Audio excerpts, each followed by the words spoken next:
శ్రీ గురుభ్యో నమ. హరి ఓం.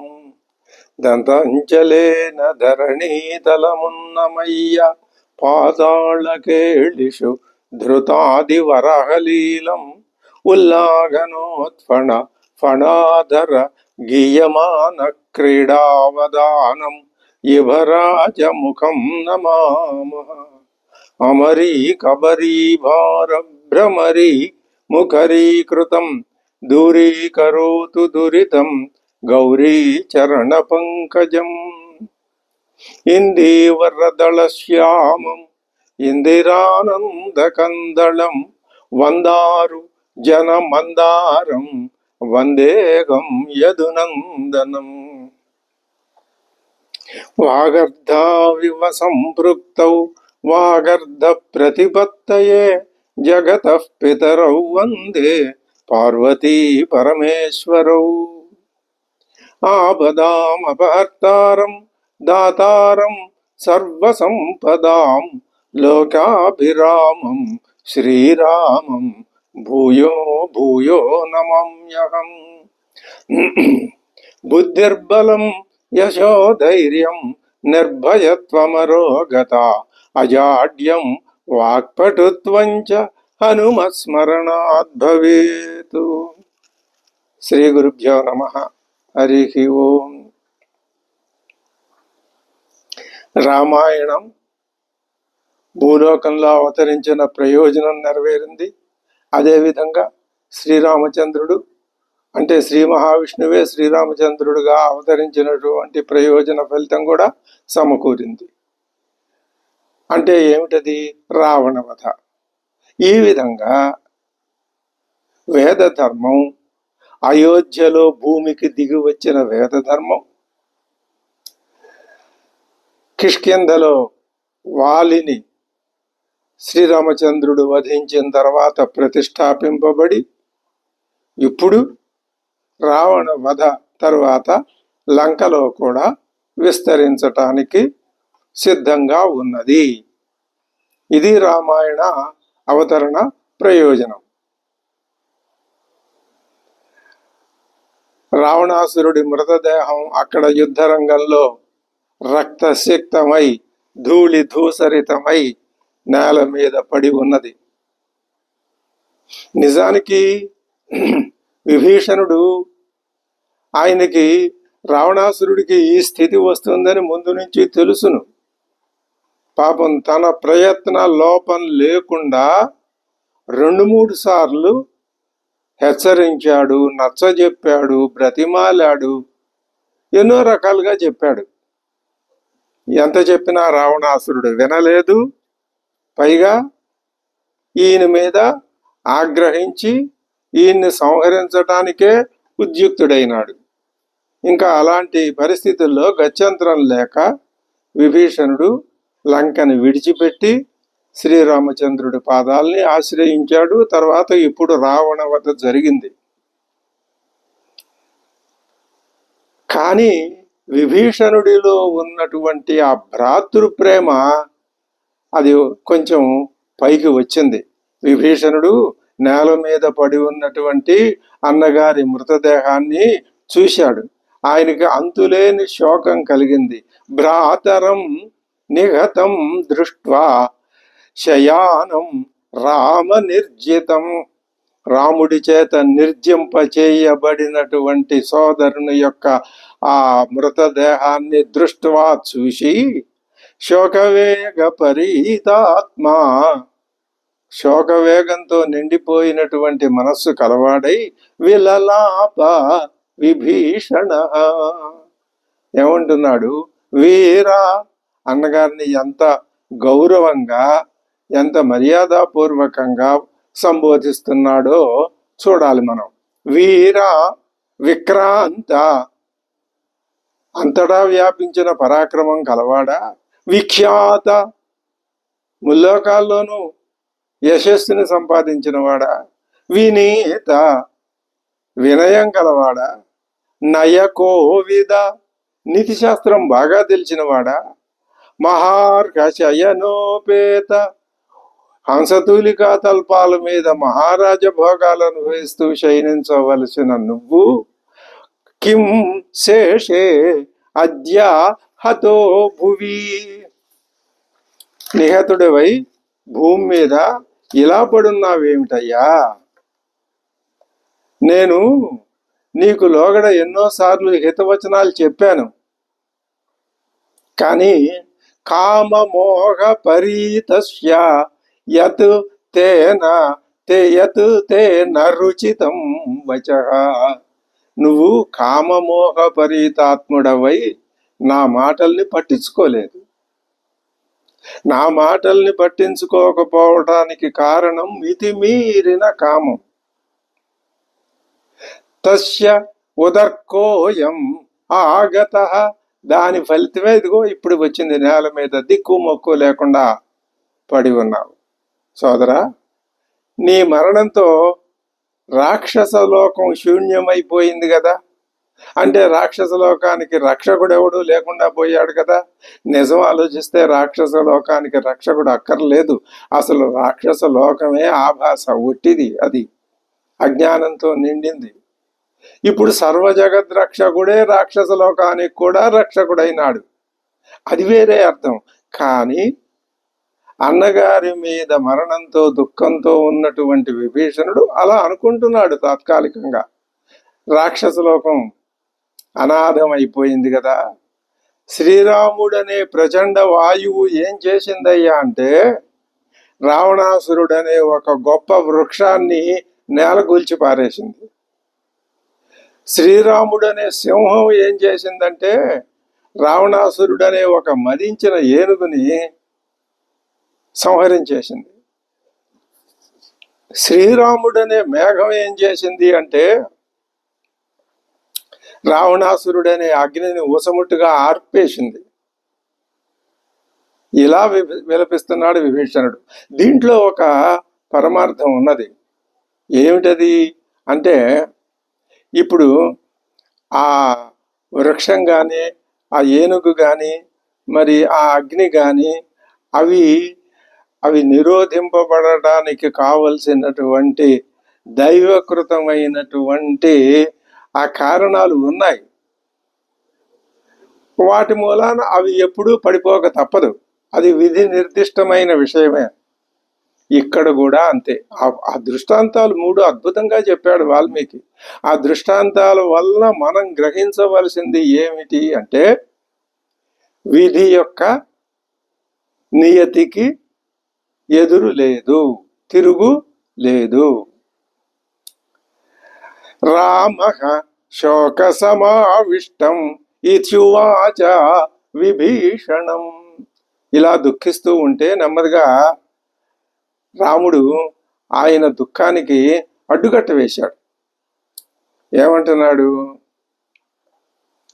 అంటే, విభీషణ, రావణాసురుడు మరణించాడు నిజమే, కానీ ఒక పిరికి పందులాగా మరణించాడు అనుకుంటున్నావా అని విభీషణుడు దుఃఖించే విధానానికి సరి అయిన జవాబు చెప్తున్నాడు శ్రీరామచంద్రమూర్తి. అంటే విలపిస్తున్న విభీషణుణ్ణి ఓదార్చే విధానం ఇది. పరమాత్మకి విభీషణుడైనా ఒకటే, రావణాసురుడైనా ఒకటే. అది ఎలాగా కుదురుతుందండి? విభీషణుడు దైవభక్తుడు, రావణాసురుడు దైవ నిందాపరుడు.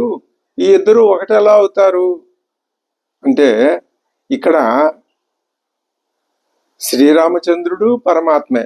పరమాత్మలో ఏ గుణము లేదు. ఇవన్నీ ఈ లోకంలో కల్పించుకోబడిన గుణాలు మాత్రమే. మరి వీటికి అతీతుడు పరమాత్మ అని చెప్పాలి అంటే అదే సరైన మాట అవుతుంది ఆ చెప్పటమే. అంతేగాక పరమాత్మ విభీషణుడు పక్షాన ఉన్నాడు, రావణాసురుడు అంటే ద్వేషం అని ఇలా చెప్తే ఏమవుతుంది? వక్రభాష్యం అవుతుంది. ఇలా వక్రభాష్యం కాకుండా సరైన మాట చెప్పటము అంటే పరమాత్మకు అందరూ సమానమనే. అలా చెప్పినందువల్ల ఏమవుతుంది? రావణాసురుని యొక్క మనస్తత్వం కలవాళ్ళు కూడా తమ యొక్క ఆ దుష్టపూరితమైన మనస్తత్వాన్ని మార్చుకోమని దాంట్లో ఉన్నటువంటి సందేశం అది గ్రహించాలి. మనం ఎప్పుడు కూడా రామాయణం అది పైకి చెప్పే వాచ్యార్థం వేరు, అంతరార్థం వేరుగా ఉంటుంది. ఇది మనం గతంలో బాలకాండ దగ్గర నుంచి అనేక సందర్భాల్లో గ్రహిస్తూనే వచ్చాం. విభీషణ, రావణాసురుడు పిరిగి పందలాగా చనిపోయాడు అనుకుంటున్నావా? లేదయ్యా. చండ విక్రమ అత్యున్నత మహోత్సాహ నిపతితోయం అశంకిత. ఆయన అయ్యో నా మీదకి శత్రువు వచ్చి పడిపోతున్నాడే అనే వెరుపు లేదు. నిర్భయంగా చేయదలుచుకున్న యుద్ధాన్ని పూర్తిగా చేసేశాడు. ఇంకా ఆయనకి ఆయువు మూడింది, మరణించాడు. ఆయనే పరాక్రమం తక్కువ. చండ విక్రమ అత్యున్నత మహోత్సాహ. అంత ఉత్సాహం ఎవరిలోనూ ఉండదయ్యా. ఇవన్నీ గొప్ప లక్షణాలే. కానీ ఆ చిత్తశుద్ధి లేకపోవడం అనేది ఉన్నదే, అదే దుర్లక్షణం. దాని ఫలితమే ఈయన ఇప్పుడు అనుభవిస్తున్నాడు. వీరోచితంగా పోరాడాడు, యుద్ధంలో మరణించాడు. అలాంటి వాళ్ళ కోసం మనం ఎవరూ విచారించనక్కర్లేదయ్యా. ఇది శ్రీరాముడు ఈ మాట చెప్పి విభీషణుణ్ణి ఓదార్చటం.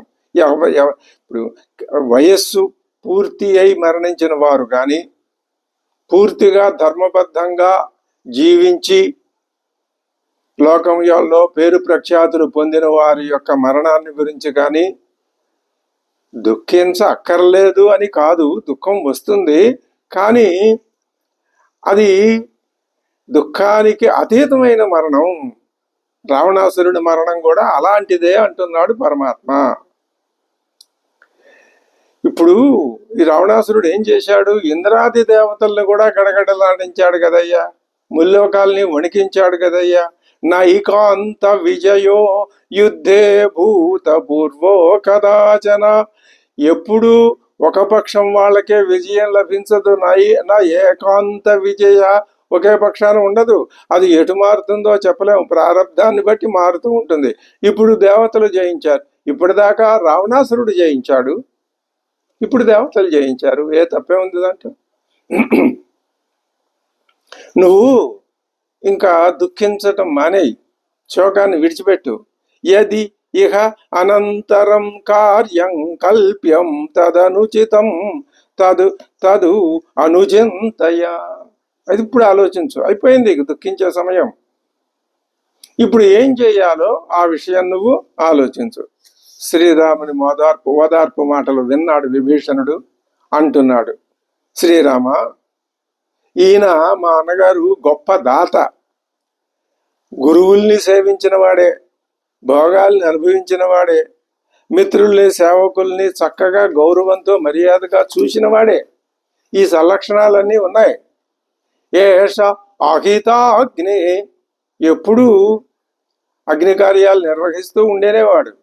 మహాతపాశ్చ, ఇది అద్భుతమైన విషయం రావణాసురుని యొక్క జీవితంలో. మహాతపాహ, గొప్ప తపస్సు చేసినవాడు. తపస్సులు రెండు ఉండవు, ఒక్కటే తపస్సు. తపస్సు విధానం, లక్ష్యం. తపస్సు లక్ష్యం పరమాత్మ, విధానం అంటే ఆ పరమాత్మను చేరుకునే మార్గం. మార్గాలు అనేకం ఉంటే ఉండొచ్చు, ఒక్కొక్కరి మార్గం అది. కానీ మార్గాలు వ్యతిరేకం, అవి విభిన్నమని చెప్పినా కూడా అవన్నీ ఎక్కడో ఒక చోట కలిసిపోతూనే ఉంటాయి. కాబట్టి పరమాత్మ దగ్గరికి చేరే మార్గం ఒకటే. అది చేరటం కూడా కాదు, పరమాత్మ అయిపోవటమే. అంత తపస్సు చేశాడు. బ్రహ్మదేవుడు ప్రత్యక్షమైనాడు అంటే అర్థమేమి? వరాలు ఇచ్చాడు అంటే. రావణాసురుడు తపస్సు చేసి ఇంద్రియాలని జయించిన వాడే. ఈ మాటే మండోదరి తర్వాత చెప్తుంది. ఇప్పుడు ఆవిడ కనిపెట్టింది, విభీషణుడికి తెలుసు. మహాతపాహ, మరి ఇదేం కర్మ? అదే ప్రారంధం అంటే. ఆ రావణాసురుడు పుట్టుకకి కారణం అదే. ఎంత గొప్పవారైనా, ఎంత వేదాంతులైనా ఈ ఈ అరిషడ్ వర్గాలకు లోనైతే ఇలాగే ఉంటుంది. ఈ ఈ సంగతి నిరూపించడానికే రామాయణం వచ్చింది. అలా పతనం కాలేదు పరమాత్మ. ఆ పరమాత్మే ఇక్కడ పతనం అయ్యాడు, ఇక్కడ పతనం కాలేదు. రెండు చూపిస్తున్నాడు ఆయనే. రాముడుగాను చూపిస్తున్నాడు, రావణుడుగాను సర్వము మొత్తం అంతా పరమాత్మే ఉన్నాడు అన్నప్పుడు, అన్నింటా అంతటా పరమాత్మే పరమాత్మ ఉన్నాడు అన్నప్పుడు, యత్కించ జగత్యాన్ జగత్, అంతటా ఉన్నప్పుడు రావణులో ఉన్నది ఆయనే, రాముడిలోనూ ఉన్నది ఆయన. ఈ పరమార్థాన్ని మాత్రం మనం మర్చిపోయి ఎంతసేపు రావణాసురుణ్ణి తిట్టడం, రాముణ్ణి పొగడటం చెయ్యాలి. చెయ్యకూడదని కాదు, కానీ దాంట్లో ఉన్నటువంటి కొంత అర్థాన్ని కూడా గ్రహించి ఆ పని మనం చేస్తే ఉచితంగా ఉంటుంది. తపస్సు నుంచి, ఉన్నతమైన తపస్సు నుంచి పతనం అయితే ఎలా ఉంటుందో చూపించాడు రావణాసురుడి జీవితంలో. అదే చెప్తున్నాడు, మహాతపాహ వేదాంతక. వేదాంతం బాగా తెలిసిన వాడయ్యా రావణాసురుడు. యజ్ఞ యాగాదులు కూడా నిర్వహించిన వాడే. ఇతడి పుత్రుడు మరణించారు, ఇప్పుడు ఇతడు మరణించాడు. ఇంకా ఇతనికి దిక్కుముక్కు ఎవ్వరూ లేరు. ఇక నేనే మిగిలి ఉన్నాను సోదరుణ్ణి, నేనే ఈయనకి అంత్యక్రియలు నిర్వహిస్తాను. అప్పుడు పరమాత్మ ఏమన్నాడు, అలాగేనయ్యా ఆజ్ఞాపించాడు. మరణాంతాని వైరాణి, అద్భుతమైనటువంటి మాట చెప్తున్నాడు పరమాత్మ. లోకంతో ఉన్న సంబంధాల్ని ఎంతసేపు వదిలించుకోవాలే తప్ప పూసుకోకూడదు. ఇది శ్రీరాముని యొక్క సందేశం. ఒక్కటే సందేశం. మనం తెలుసో తెలియకో వచ్చి లోకంలో పడ్డాం. లోకంలో పడ్డామంటే శరీరం కూడా లోకమే. ఈ శరీరంలో పడ్డాం. ఎట్లాగో అట్లా దీన్ని వదిలించుకొని, దీన్ని ఇక్కడే వదిలేసి మన దారిని మనం వెళ్ళిపోవాలి. ఇది చేత కాదండి, నేర్చుకోవాలి. అందుకే రామాయణం అధ్యయనం చేయటం. మరణాంతాని వైరాణి నిర్వృత్తం నః ప్రయోజనం. మన ప్రయోజనం నెరవేరింది, రావణవధ జరిగింది. ఇంకా అదంతో వైరోధం మనకే ఉంది. పరమాత్మ మరణంతో వైరం సమాప్తమైంది అంటున్నాడు, కానీ అసలు ఆయనకి వైరమే లేదు. పరమాత్మ దృష్టితో చూస్తే వైరమే లేదు, శ్రీరాముడి దృష్టితో చూస్తే ఇప్పుడు అది లేదు. ఇది పరమాత్మ తత్వం. ఎక్కడ మాట్లాడినా రామచంద్రుడు అందులో ఆ ధర్మమే ఎప్పుడు చక్కగా విలసిల్లుతూ మనకి కనపడుతూ ఉంటుంది.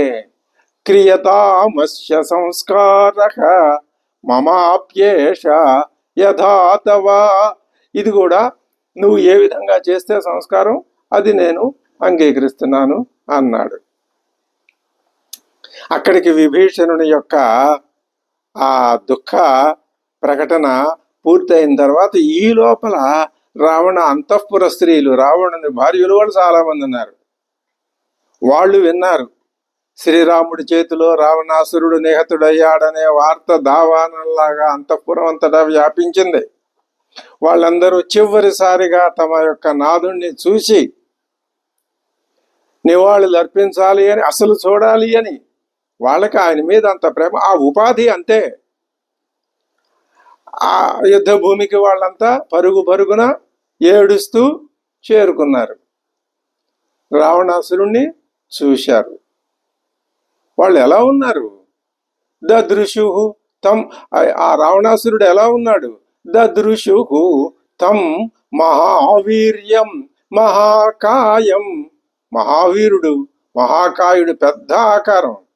మహాద్యుతిం, చనిపోయిన ఆ ద్యుతి, ఆ కాంతి, ఆ తేజస్సు, ఆ ప్రభావం, ఆ ముఖంలో ఉన్న కళ ఏమీ తగ్గలేదు.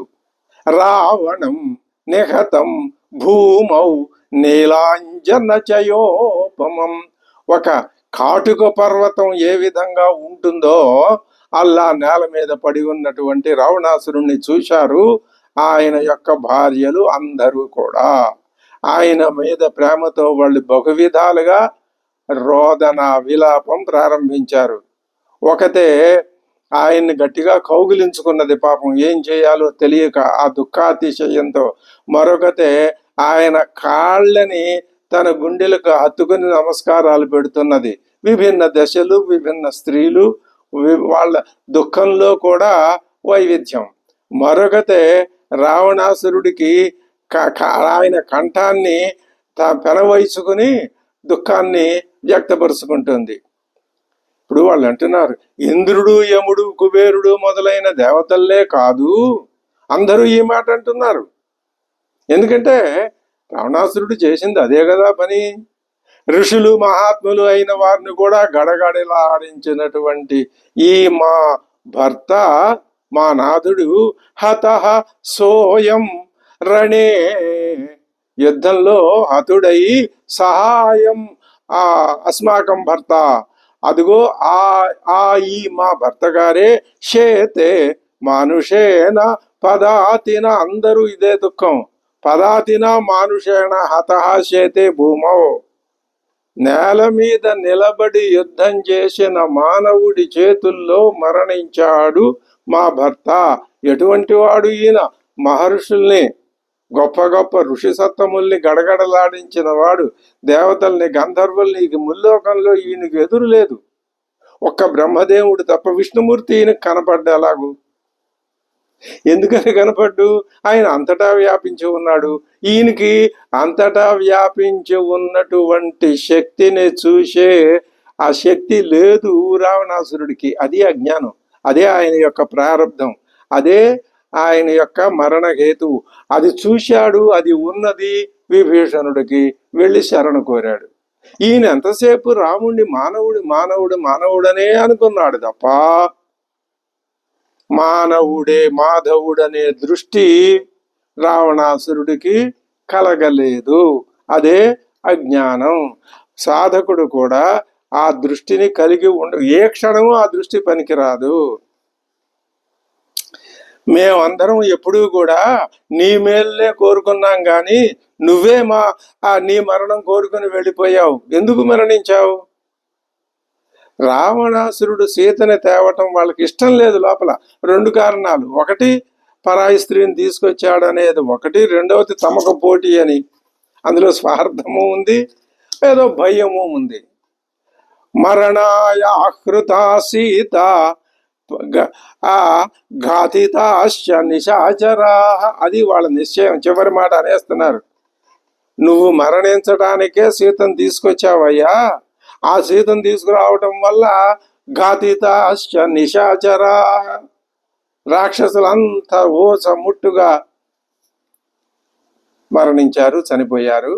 నాదా, నీకు ఈ విభీషణుడు ఆనాడే చెప్పాడు కదా, బ్రువాణోపి హితం వాక్యం ఇష్టో భ్రాత విభీషణ, నీకు ఇష్టుడైన నీ భ్రాత విభీషణుడు చెప్పాడు కదా, దృష్టం పరుషితో మోగాతు, అజ్ఞానం వల్ల ఆయన మాటలను నువ్వు పరుషిత, కఠినంగా మాట్లాడే ఆయన్ని తిట్టిపోసి ఆయన గెంటి పారేశావు. త్వయా ఆత్మవధకాంక్షిణ, అందువల్ల జరిగిందేమిటి నీకు? నువ్వే మరణించావు. ఓ రాక్షసరాజా, నీ స్వేచ్ఛా ప్రవృత్తే నిజంగా ఈ నీ వినాశనానికి దారి తీసిందా లేదా? అంటే ఆ మాటకి మేమేం చెప్పగలం? ఆ చెప్పేంత జ్ఞానం వాళ్ళకి లేదు పాపం. ఇదంతా విధి విలాసమే. అక్కడ అయోమయ స్థితిలో పడిపోతున్నారు రావణ స్త్రీలందరూ. నకామకార కామం వా తవ రాక్షస పుంగవ, దైవం చేష్టయతే సర్వం హతం దైవేన హన్యతే. ఇది వాళ్ళ ఆఖరి మాట. దైవం ఉందని వాళ్ళకి తెలుసు. నా కామకార కామం వా తవ రాక్షస పుంగవ, నీ నీ నీ యొక్క నాశనానికి నీ కామమే కారణం, నీ స్వేచ్ఛా ప్రవృత్తే కారణం కావచ్చు. కానీ మేము అనుకోలేకపోతున్నాం. దైవం చేష్టయతే. ఇక మేము చెప్పినా చెప్పకపోయినా అందులో తెలిసేదేముంది? దైవ విధి నిర్ణయం అలా ఉంది కాబట్టి నీ మరణానికి స్వేచ్ఛా ప్రవృత్తే కారణం అని మేము చెప్పక తప్పదు అంటున్నారు వాళ్ళు. ఇదంతా దైవ దుర్విపాకమయ్యా. ఏదంతా? వానరాణం వినాశోయం రాక్షసాంచ మహాకవే. వాళ్ళు వానరులు చనిపోయినారు, రాక్షసులు చనిపోయినారు, వానరులు మళ్ళీ పునర్జీవితులు అయ్యారని వాళ్ళకి తెలియదు పాపం. తవ చైవ మహాభాగో దైవయోగాదుపాగత. ఈ అందరికి యుద్ధంలో మరణించిన వాళ్ళందరికీ ఈ విపరీతం దైవయోగం వలననే వచ్చి పడింది.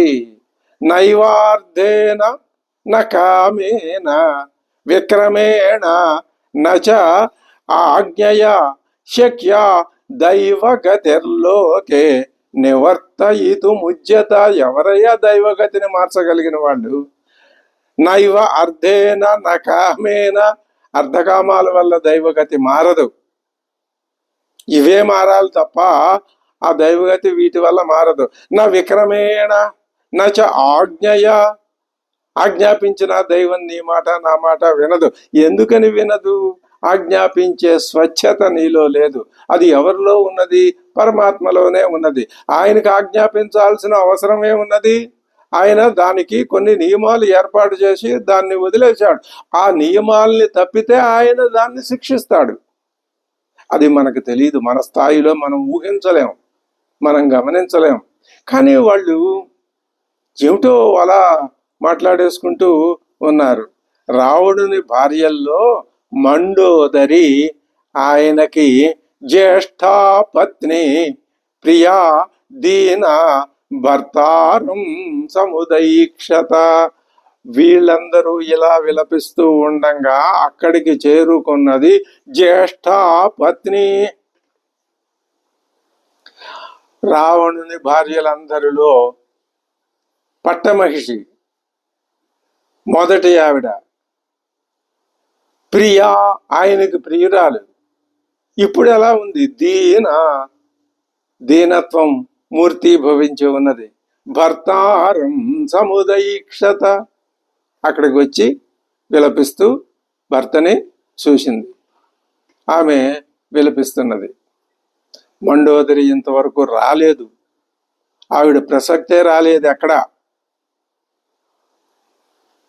కానీ ఒక మాట అన్నది మండోదరి. నేను నీకు చాలాసార్లు చెప్పాను కదయ్యా అన్నది. ఆ మాట ఇప్పుడు చెబుతుంది, అప్పుడు చెప్పలేదు వాల్మీకి. అది కథన దక్షత అంటే. సరే చూస్తాం. ఆవిడ విలిపిస్తున్నది. రామాయణంలో స్త్రీ పాత్రలు అందరూ ఉత్తమరాళ్లే.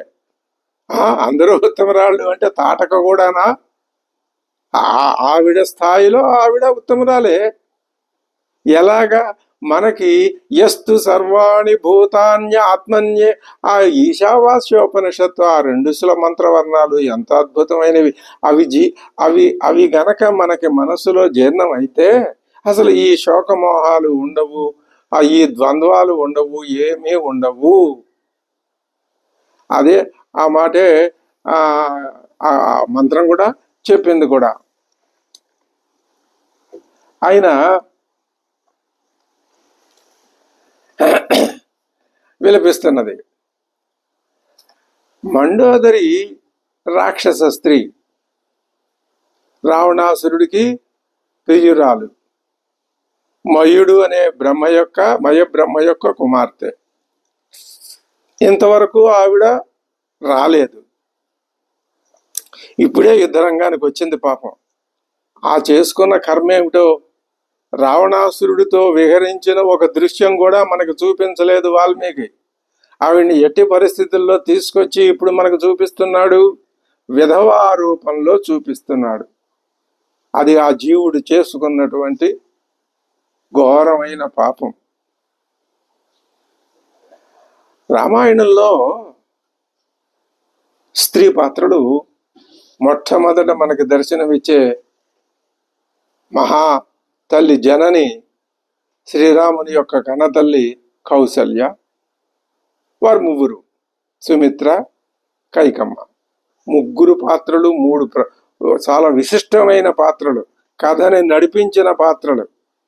కౌసల్య ఎలా కథను నడిపించింది? ఆమె రాముడికి జన్మనిచ్చింది. సుమిత్ర ఎలా నడిపించింది? కుమారుణ్ణి రాముడితో అరణ్యాలకి పంపించింది. కైకేయి ఎలా కథను నడిపింది? రాముణ్ణి అరణ్యాలకి పంపించింది. సుమిత్ర తన కుమారుణ్ణి మాత్రమే పంపగలిగింది, కైకమ్మ రాముణ్ణి కూడా పంపగలిగింది.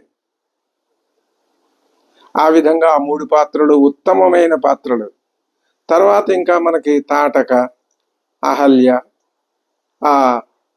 తార. సరే, మరి వీళ్ళు తార తర్వాత ఇప్పుడు మండోదరి. మీరు సీతమ్మని మర్చిపోయారు. సీతమ్మని ఎలా పరిచయపోతాం? సృష్టి స్వరూపమే ఆవిడ కదా. ఒక చిన్న దృష్టాంతం చెప్పుకోవాలంటే, ఒక సినిమాని ప్రదర్శించే తెర ఉంటుంది. ఆ తెర మీదేగా సినిమా అంతా ప్రదర్శింపబడే తెర లేదు. ఇంకా సినిమా ఎక్కడ ప్రదర్శిస్తారు? అలాగా ఈ మొత్తం సృష్టికి అంతటికి ఆలంబనం సీతమ్మ తల్లే. ఆలంబనమే, ఆవిడే ఆధారం. ఆమెలోనే ఈ కథ అంతా జరిగింది. అలా ఎలా ఒప్పుకుంటాం? రాముడు కాదా? రాముడు కూడా ఆమె అనేటటువంటి ఆ ఆధారం మీదనే ప్రవర్తించిన వాడు తప్ప వేరే కాదు. ఎందుకని? ఆలోచన అయిందే, కానీ ఆచరణ అమ్మవారేగా. శక్తి అంటే అదే అర్థం. జ్ఞానానికి శక్తి ఉండాలి. ఇది చాలా వేదాంతపరమైనటువంటి అద్భుతమైనటువంటి విధానం. ఇది ఎంత బాగా అర్థమైతే, ఎంత బాగా రక్త మాంస అస్థిగతం అయితే, ఇప్పుడు మనకి ఏవి అస్థిగతం అయి ఉన్నాయి? కామక్రోధ లోభ మోహ మద మాత్సర్యాలు అవే పుట్టించాయి ఈ శరీరాన్ని. ఆ సంగతి మనం తెలుసుకుని, ఈ శరీరంలో ప్రాణం ఉండగానే వాటిని బయటికి సాగనంపితే, ఆ రావణ వధ మనం చేస్తే, అప్పుడు ఈ శరీరం నిష్కల్మషం అవుతుంది, దీని దారిని ఇది పోతుంది, నిన్ను ఏది అంటదు. నువ్వు అప్పుడు ఏ స్వరూపాన్ని పొందుతావు? ఇప్పుడు నువ్వు పరమాత్మని గురించి ఏ స్వరూపంలో ఉన్నాడని అనుకుంటున్నావో ఆ స్వరూపం నువ్వే అవుతావు. నువ్వే పరమాత్మ అవుతావు అంటే వెంటనే తప్పుకుపోతాడు మానవుడు. నేను పరమాత్మను అవ్వటం ఏమిటి? ఇదంతా ఈయనేదో చాదస్తంతో చెప్తున్నాడు. నేను రాముడిని అవుతానా? నేను రాముడిని పూజిస్తాను, రామ భజన చేస్తాను. ఇది కాదు ప్రధానం. అందుకని మండోదరి పాత్ర, సీతమ్మ పాత్ర, ఈ రెండింటిని మనం గనక పోల్చుకొని చూసినట్లయితే, ఒక్క మాట పెద్దలు చెప్పిన మాట మనకి గుర్తొస్తుంది. ఏమని చెప్పారు పెద్దలు? సీతమ్మని దేవమాయ అన్నారు, మండోదరిని రాక్షసమాయ అన్నారు. ఇది పెద్దలు చెప్పిన మాట. అమ్మవారు దేవమాయేవ నిర్మిత అని నారదుడే చెప్పాడు మొదట్లో. అమ్మవారు దేవమాయ ఎందుకయింది? అసలు దేవమాయ అంటే ఏమిటి? ఈ మండోదరిని రాక్షస మాయ అని ఎందుకు అనాలి? ఇద్దరిలోనూ కూడా మాయా అనే మాట ఉందే. అక్కడ దేవ అనే మాట విశేషం అయితే ఇక్కడ రాక్షస అనే మాట విశేషం. కానీ మాయా అనే మాట 2 చోట్ల ఉంది కదా. ఏమిటి ఇందులో విశేషం? అసలు మాయ అంటే ఏమిటి అంటే, ఏది లేదో అది ఉన్నట్టుగా కనిపిస్తుంది, అదే మాయ. ఏది ఉన్నదో అది లేనట్టుగా కనిపిస్తుంది, అది మాయే. మాయ అంటే అదే, ఉన్నది లేనట్లు, లేనిది ఉన్నట్లుగా కనిపించటమే మాయ. అంటే ఈ మాయ అనే లక్షణాలు ఇప్పుడు సీతమ్మలోను మండోదరిలోను రెండింటిలోనూ ఉన్నాయంటారా మీరు? ఉన్నాయి. సీతమ్మలో మాయ ఉందా? ఉంది. ఆవిడే మాయా స్వరూపిణి. నిజానికి ఈ సృష్టికి అంతటికీ మూలం ఆవిడే. ఆ సంగతి మనకు కనపడుతోందా? ఎక్కడైనా కనపడిందా? కనపడిందా అంటే చూడగలిగితే కనిపిస్తుంది. అప్పుడు మాయను నువ్వు పోగొట్టుకున్నట్టే. అసలు మాయ అనేది లేదు, నువ్వు ఏర్పరచుకున్నావు. ఇది ప్రధానం. మాయ ఎక్కడుంది? ఎక్కడా లేదు. మరి ఏమిటికని అంటున్నారు? యా మా, ఏది లేదో సా మాయ, అదిట మాయ అంటే. అమ్మవారు సృష్టి స్వరూపిణి. ఎందుకని? శక్తి స్వరూపిణే సృష్టి స్వరూపిణి. కానీ నీకు అట్లా కనపడటం లేదుగా. ఎందువల్ల? అమ్మవారిని మాయ ఆవరించిందా, నిన్ను మాయ ఆవరించిందా? నిన్నే ఆవరించింది. ఎట్లా ఆవరించింది? జీవభావం అనే దాన్ని ఒకటి పట్టుకొచ్చి నీ చుట్టూ ఒక పొరలాగా, పట్టుపురుగు చుట్టూ అది పేర్చుకున్నట్లు నిన్ను చుట్టుముట్టి కమ్మేసింది. ఏమిటది? జీవభావం. దేన్ని కమ్మింది?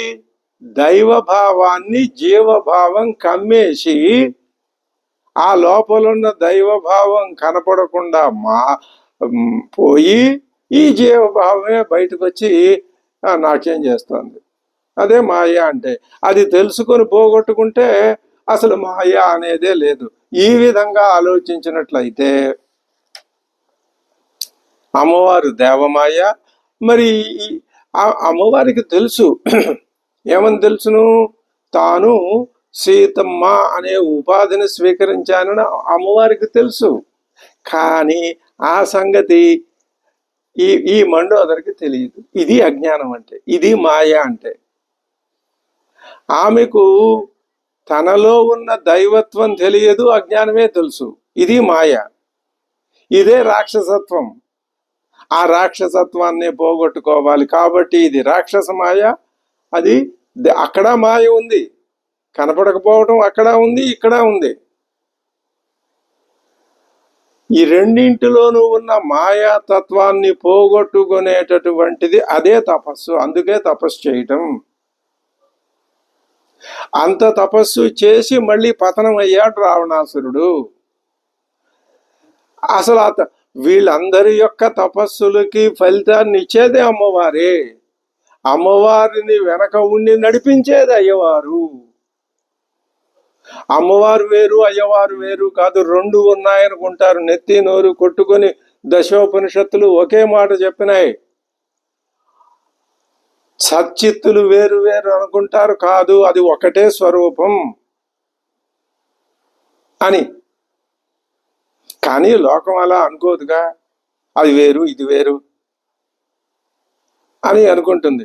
కాదు, మేమిద్దరం ఒకటే అని చెప్తున్నారు వాళ్ళు. పాపం ఎంతో సీతారాములు ఎంతగా బాధపడి మనకి నచ్చ చెప్తున్నారంటే, రే అబ్బాయి ఇలా కాదు, అమ్మా సీతమ్మ, నువ్వు నేను కొంతకాలం విడివిడిగా విడిపోదాం, విడిపోయినట్టు నటిద్దాం, అప్పుడైనా వీళ్ళకి అర్థమవుతుందేమో అని వాళ్ళు నాటకం ఆడారు. ఎవరు? సీతమ్మ వారు, శ్రీరామచంద్రుడు. ఏమిటా నాటకం? అసలు అవతరించడమే వేరువేరుగా అవతరించారు. మరి లోకంలో అంతే కదా. పెళ్లి కుమారుడు, పెళ్లి కుమార్తె, పెళ్లి కుమారుడు ముందు పుడతాడు, పెళ్లి కుమార్తె తర్వాత పుట్టింది. ఈవిడ ఎప్పుడు పుట్టిందో ఎవరికి తెలియదు. అయ్యో నిజ. సరే, అది వేరే సంగతి.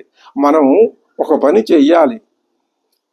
అమ్మవారి యొక్క అగ్నిశుద్ధి కార్యక్రమం తర్వాత వస్తుంది. అక్కడ మళ్ళీ అమ్మవారిని గురించి క్షుణ్ణంగా మనం అధ్యయనం చేయాలి. ఇప్పుడు మండోదరుని గురించి పరిశీలిస్తున్నాం. అమ్మవారు అయ్యవారు ఒక మాట అనుకుని, ఎందుకు అనుకుని అంటే సీతా స్వయంవరం తర్వాత సీతా కళ్యాణం రెండు జరిగిన, ఇవి జరిగినట్టు చూపిద్దాం ముందు. ఇది రామాయణం యొక్క పరమార్థం అండి. ఈ రెండు జరిగినట్టు చూపిస్తే కొంతమందికి దాని పరమార్థాన్ని అర్థం చేసుకొని కొంతమంది వెళ్ళిపోతారు, దాటిపోతారు, మోక్ష స్థితికి చేరుకుంటారు. కొంతమంది ఏం చేస్తారు? రావణాసురులాగా మళ్ళీ కింద పడుతూ ఉంటారు. ఇలాంటి వాళ్ళని కూడా మళ్ళీ ఉద్ధరించడానికి ఏం చేశారు? మళ్ళీ అరణ్యవాసం అనే వంక పెట్టుకుని ఇద్దరు అరణ్యవాసాలకు వచ్చి అక్కడ విడిపోయారు. ఒకసారి ఏమో విడివిడిగా జన్మలు స్వీకరించి వచ్చి కలిసి అయోధ్యలో కలిసి ఉన్నారు. అయోధ్య నుంచి కలిసి ఉండే ఇక్కడికి వచ్చారు, అరణ్యాల్లో నుంచి విడిపోయారు. ఇప్పుడు అజ్ఞానం తొలగిన తర్వాత మళ్ళీ ఏకమవుతారు. ఇదంతా ఎందుకు? మానవుడి యొక్క జిజ్ఞాసు అయిన మానవుడి యొక్క అధాతో బ్రహ్మ జిజ్ఞాస అది మొదలవ్వాలి. ఆ జిజ్ఞాసు అయిన మానవుని యొక్క మోక్ష సాధన తీవ్రత ఎంత బాగా పరిణత స్థితికి చేరుతుందో అటువంటి వాడికి ఆ స్థితిలో నుంచి మోక్షాన్ని ఇవ్వడానికే వాళ్ళు ఆ విధంగా చేశారు అని చెప్పాలి. ఇలా చెప్పినప్పుడు మొత్తం సృష్టి అంతా అమ్మవారే అయినప్పుడు ఇంకా మొత్తం రామాయణం. అందుకనే రామాయణం సీతాయాశ్చరితం మహతు. ఈ విషయాన్ని మనం కొంత ఆ సందర్భం వచ్చినప్పుడు పరిశీలిస్తామని అనుకున్నాం, చేద్దాం. ఇప్పుడు మండోదరుని గురించి మనం చూస్తున్నాం. ఇద్దరు సీతమ్మవారు మాయే, ఈవిడ మాయే. ఎవరు? మండోదరి. అదేమంటే ఇప్పుడు సీతమ్మ వారు పైకి ఆ దేవతా స్వరూపంలో, శక్తి స్వరూపంలో పైకి కనిపించదు. ఈ మండోదరి అంత గొప్పగాను పతివ్రతగాను ఇలా కనిపిస్తుంది, కానీ అది లోపలంతా అజ్ఞానమే. ఆమె పైకి అజ్ఞానంగా ఉన్నట్టు కనిపిస్తుంది, లోపలంతా శక్తి స్వరూపిణి. ఇది రెండు చోట్ల ఉన్నటువంటి మాయ యొక్క విలాసం. మరి అంటే ఇప్పుడు ఇది ఎలా ఉంటుంది అంటే, ముఖం ఉంది, ఎదురుకుండా అద్దం, అద్దంలో ప్రతిబింబం. ఇది వస్తువు, అది ప్రతిబింబం. బింబం ఎప్పుడు యథార్థం, ప్రతిబింబం ఆభాస. బింబం సీతమ్మ వారైతే ప్రతిబింబం మండోదరి. ఆభాస లేదది, ఉన్నదనుకోవటం అజ్ఞానం. ఇది చాలా తీవ్రాతి తీవ్ర, ఎంతో సునిశ్చితమైనటువంటి దృష్టి ఏర్పడితేనే తప్ప ఇందులో ఉన్నటువంటి ఆ పరమార్థం బుర్రకి ఎక్కడం కష్టం అవుతుంది. ఇప్పుడు సరే, ఈవిడ వచ్చింది, చూసింది, వెలిపించటం ప్రారంభించింది. ఓ మహారాజా, ఋషులు, దేవతలు, గంధర్వులు, యక్షులు, రాక్షసులు, దానవులు అందరూ కూడా నీ చేత ఆవిడ ఎలా విలాపం ప్రారంభించాలో అదే విధంగా. ఏమిటది అంటే, రావణాసురుని యొక్క గొప్పతనాన్ని ముందు తలుచుకోవాలి. అలాగే తలుచుకుంటోంది. నీ ముందు ఎవరూ నిలబడలేరే. మండోదరిలో అసలు అది చాలా విచిత్రమైనటువంటి మనస్తత్వం. ఈ మాట ఇప్పుడు మనకే అనిపిస్తున్నది. నాకు ఏమనిపిస్తున్నది, ఇటువంటి మనస్తత్వం చాలా ప్రమాదం. అమ్మవారిలో అటువంటి మడతలుగా ఉన్న మనస్తత్వం లేదు.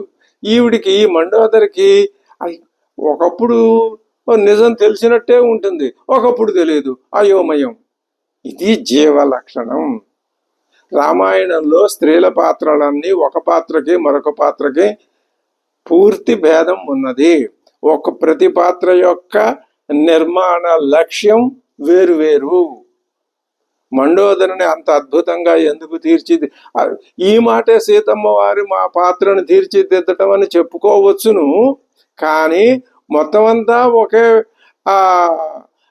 ఆమెలోనే ఇదంతా జరిగిందని చెప్పుకున్నప్పుడు ఆమె విశ్వస్వరూపిణి సీతమ్మ.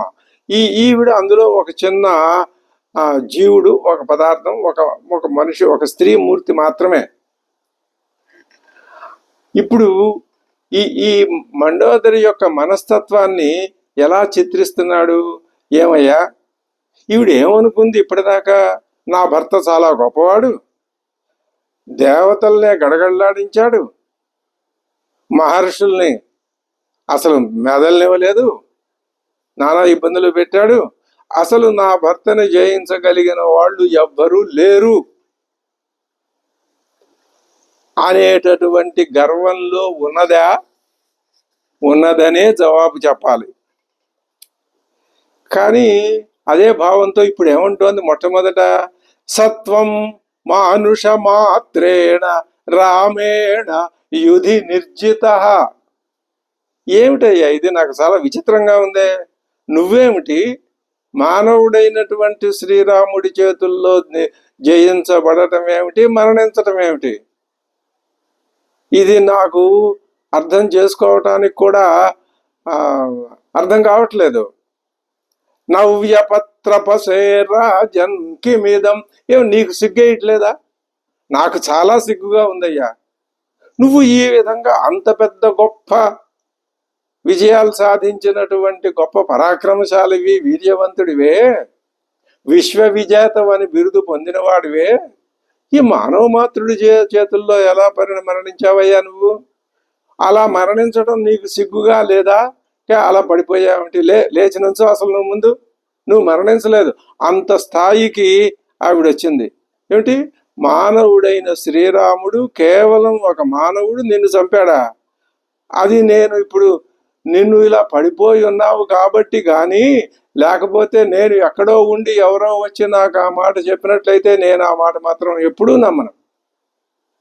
అంతటి గట్టి గౌరవం ఉన్నది.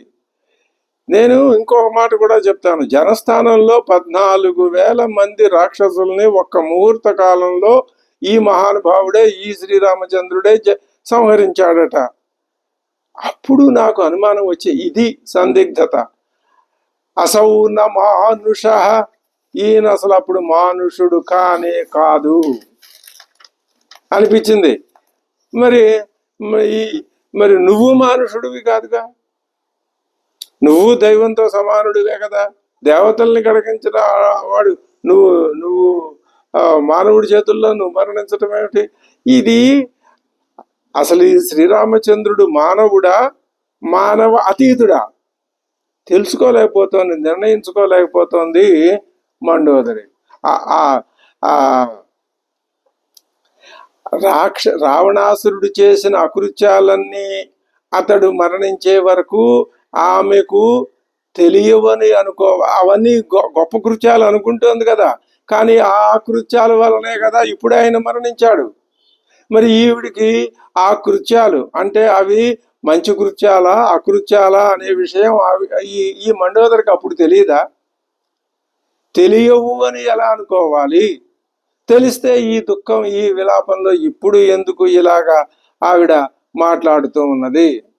తెలిసిన రావణాసురుడి పట్ల భయంతో ఆవిడ చెప్పలేదా? చెప్పాను 2-3 సార్లు నీతో అన్నది. కానీ ఒక్క విషయం పరిశీలించి చూస్తే మామూలుగా చెప్పేసి ఊరుకున్నదే తప్ప పెద్దగా పట్టించుకోలేదు. పట్టించుకుంటే యుద్ధం ఇంతవరకు రాదు కదా.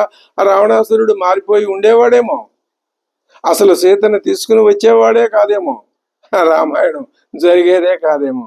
కానీ అతని మీద అంతటి ఆ భయం పెట్టుకుని ఇప్పుడు ఆ మరణానంతరం ఇంకా తనని మరి ఇప్పుడు ఆ భయం ఉందా లేదా? ఎందుకు ఈ విధంగా మాట్లాడుతున్నది అంటే, ఇప్పుడు యుద్ధ భూమికి వచ్చి విలపిస్తూ ఏమంటున్నది? నను నామ మహాభాగ తవ వైశ్రవణానుజ క్రుద్ధస్య ప్రముఖే స్థాతుం త్రస్యత్యపి పురందర. మైండ్ సరిగ్గా పనిచేయట్లేదు. ఒకప్పుడు ఆ నను నామ అసలు నిలబడగలిగేవాటయ్యా ఆ పురంధరుడు, ఇంద్రుడు నీ ఎదురుకుండా ఆయుధాలు పుచ్చుకొని ఇంద్రుడు వచ్చి నిలబడటమా? నువ్వు గట్టిగా తీక్షణంగా ఒక్క చూపు చూసి హుంకరిస్తే దెబ్బకు పారిపోయేవాడు కదా. నను నామ మహాభాగ తవ క్రుద్ధస్య ప్రముఖే తవ ప్రముఖే స్థాతుం త్రస్యత్యపి పురందర. ఇంద్రుడు కూడా త్రస్యతి, భయపడిపోయేవాడు కదా. ఋషయశ్చ, ఇంద్రుడే కాదు ఋషులు కూడా, మహీదేవాహ అందరూ, గంధర్వ ఋషయశ్చ మహీదేవాహ గంధర్వాశ్చ యశస్వినః, బాగా కీర్తి ప్రతిష్టలు కలిగినటువంటి వాళ్ళందరూ కూడా త్రస్యంతి, నిన్ను చూసి భయపడిపోయారు, వణికిపోయారు కదయ్యా. నను నామ తవోద్వేగాత్ చారణాః చ దిశోగతాః, చారణులేమి గంధర్వులేమి వీళ్ళందరూ దిశోగతాగా దిక్కుల్ని బట్టి పారిపోయారే. నువ్వు ప్రతిభాశాలివి, నువ్వు గనక కోపించి చూస్తే నీ ఎదట దేవేంద్రుడు కూడా నిలబడలేకపోయేవాడు కదా ఒకప్పుడు. అంతేకాదు ఎందరో మహర్షులు, గంధర్వులు, చారణులు, ఇలాంటి దేవయోనులందరూ కూడా నీ ధాటికి తట్టుకోలేక దిక్కులు పట్టిపోయారు కదా. అంటే అర్థం ఏమిటి? ఈ కృత్యాలన్నింటినీ ఆమె అతని గొప్ప కృత్యాలుగానే భావిస్తున్నది. ఎవరు? మండోదరి. ఇప్పుడు ఆవిడికి తెలియట్లేదు, అయోమయ స్థితిలో ఉన్నది. కానీ మరణించి ఎదురకుండా నేల మీద పడి ఆ శవం దొర్లుతోంది. ఇది కనిపిస్తోంది, గత భావం కూడా కనిపిస్తోంది. అందుకనే ఆయన ఏ లోకాల మీదకి దండెత్తిపోయినా ఆనాడు ఈవిడేం మాట్లాడలేదట, పట్టించుకోలేదు. అంతేకాదు, నత్వం మానుష మాత్రేణ రామేణ యుధి నిర్జిత నవ్యపత్రపసే రాజన్ కిమిదం రాక్షసర్షభ. ఆ మాట మళ్ళీ అనుకుంటోంది. మానవ మాతృడి చేత ఈ విధంగా నువ్వు నిర్జింపబడ్డావే, ఇది నీకు ఏమాత్రం సిగ్గుగా లేదా అంటున్నది. ఈ విధంగా మండోదరి యొక్క విలాపం ఇంకా కొనసాగుతుంది. తరువాత ఆమె విలాపం యొక్క ఏ స్థితికి చేరుతుంది అనేది తరువాత ఎపిసోడ్లో మనం పరిశీలిద్దాం. స్వస్తి.